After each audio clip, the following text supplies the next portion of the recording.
I hate therapy, or at least I did. Do I still?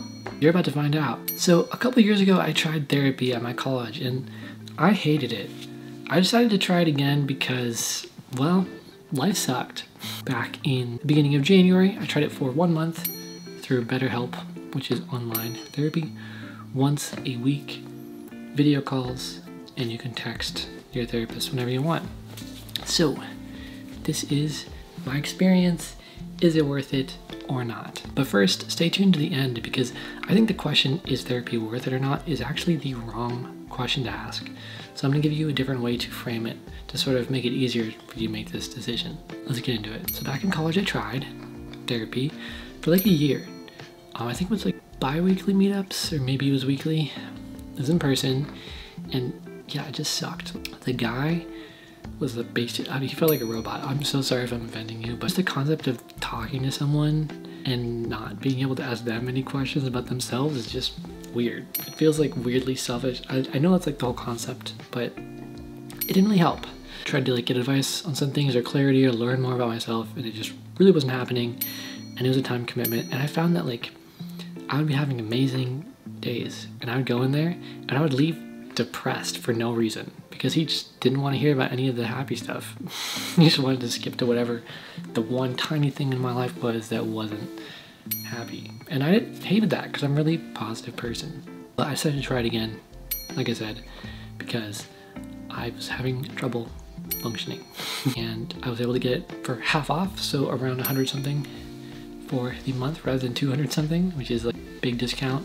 Makes each call around like 25-30-ish each rather than like 60.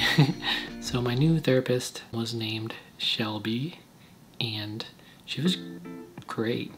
They're really great calls. They're supposed to be 30 minutes. We went over every single time. And by the end of it, her and I were like basically just becoming friends, and like I was asking her more about herself. It felt more like a genuine thing rather than this weird like robotic interaction. So she was great, helped me process through like a good amount of stuff, to be honest. She's great. And which is weird that the online ones I had went better than the in-person ones, because you would think in person should be better connection and all that, but like it really just depends on the person. It depends on the therapist that you're getting. And the great thing about BetterHelp Online is you put a bunch of your preferences in there, whether it's a guy or a girl, the religion, the like whatever, and it like matches you with someone that you feel the most comfortable with. So I think that honestly makes an enormous difference, because it's just weird talking to big guy about emotions and feelings. It's just weird. Much easier to talk to a girl about it. I don't know why, but I was just more comfortable with that. But that being said, let's talk about some of the bad stuff now. We did basically just become friends by the end, and the price was getting jacked up at the end of the month.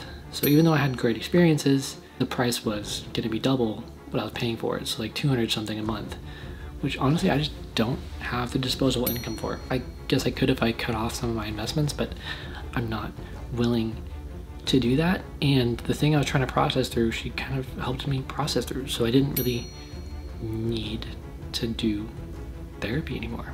That being said, I actually had the most traumatic event happen to me that has ever happened to me in my entire life, by far. About a month, no, not even 3 weeks after I stopped therapy. So it would have been really nice to have her talk to during that, but I was able to talk to some of my friends. And honestly, that's probably the most I've ever needed therapy. The second most was the month before that. But yeah, I couldn't afford it, so here we are. So I had a horrible experience, right? And then I had a really good one. And even the really good one, I don't even necessarily think is like a reason to do it, right? Because towards the end, if I continued, we were basically just friends at that point. I was paying to hang out with her, and half the time I was hanging out with her, I was asking her questions about herself, which to me just makes it feel more natural. But it kind of felt like I was just paying to have another friend, and like I already had a good amount of people I could talk to about whatever problems I was having. So that's kind of why I cut the cord on that, pulled the plug, whatever you want to say, I guess you wouldn't cut, but you know what I'm saying. But this question of, is it worth it, right? It just like completely depends. So I think the number one question that you should probably ask yourself is, can you afford it, right?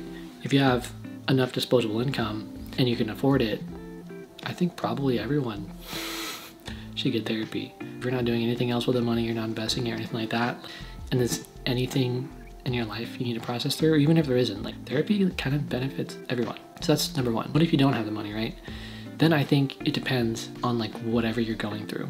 If it's like drastically negatively affecting your life, whatever mental stuff you're going through, I think even if it's expensive, if it helps you get your life together and improve your life and move forward faster, that can easily be worth it, right? And it shouldn't take you years of therapy to get over one issue. I'm probably gonna get canceled for saying that. But you know what I mean? If it's like a situational thing and you're like generally handle situations pretty well, they should help you process through faster than you would by yourself, which can be worth the money for you at that point. But for like people like me, you don't have the disposable income and you're used to dealing with a lot of stuff on your own and you're not like super traumatized by it, just a little bit. I don't really think it's completely necessary. That being said, I do think you should try it for a month, see if you can get half off, just keep checking until they have that deal, and then just cancel it after the month. Super easy to do that. I do think, and this is a hot take, I'm probably gonna get canceled for this too, but I still don't fully vibe with the idea of therapy, or specifically the idea of like the more the better. If I went to therapy every day for a year, I think there's a good chance I would, in like traditional therapy, not Shelby and I kind of broke the rules, but I mean like the therapy that is kind of set up to where you talk to them, you don't really ask them about themselves, that kind of therapy. I feel like if I did that for a year straight, every single day, I think I would be way more selfish at the end of that year.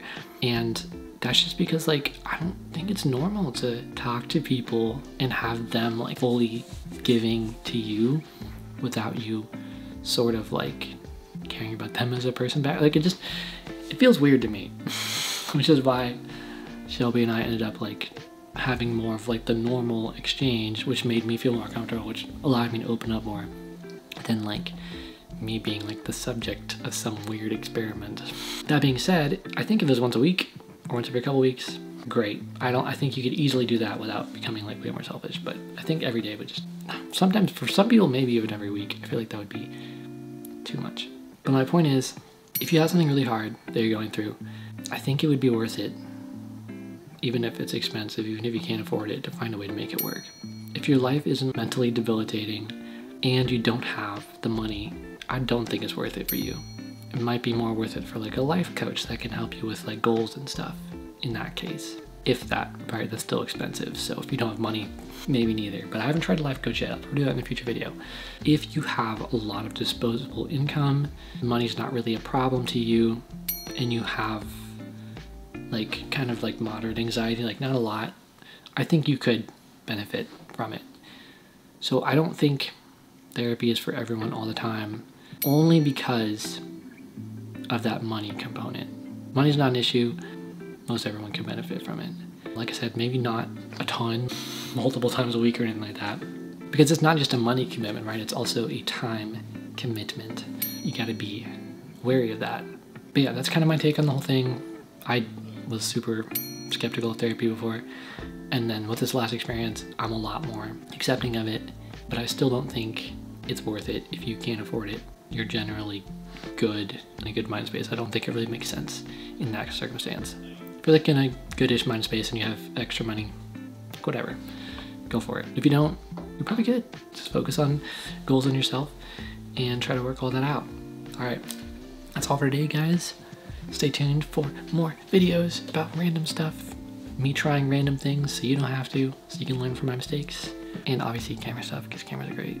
Peace. Also, isn't this lighting fire? I have my phone lighting the side because there was some weird contours on my face, but the purple is just wild. Peace.